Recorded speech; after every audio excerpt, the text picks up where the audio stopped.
Hi, good evening! Ngayong gabi magtatanggal tayo ng ating makeup gamit itong micellar cleansing water from Garnier. Alam mo, perfect to sa ating mga dull or sensitive skin.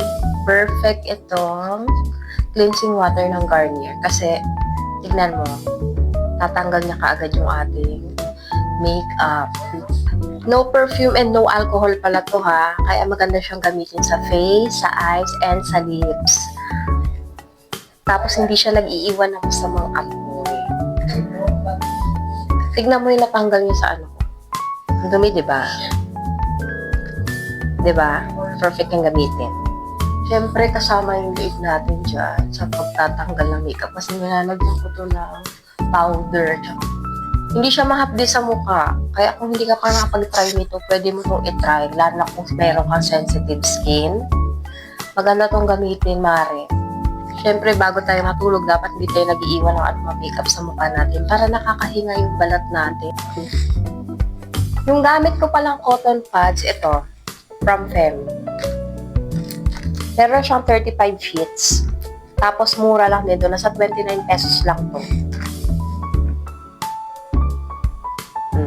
Mura agad. Diba?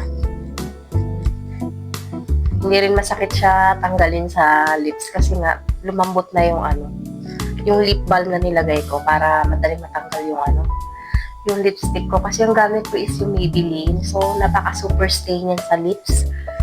Hindi siya basta-basta natatanggal, pero sa akin okay na.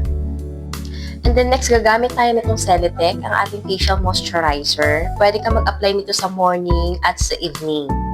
Ito yung lagi kong binibili sa Watson kasi hypoallergenic na siya, paraben-free, tapos ang gentle niya lang sa mukha. Depende to minsan kasi pahiyangan to di ba? Iba kasi ayaw ng ganito. Iba naman hiyang sa ibang moisturizer na ginagamit.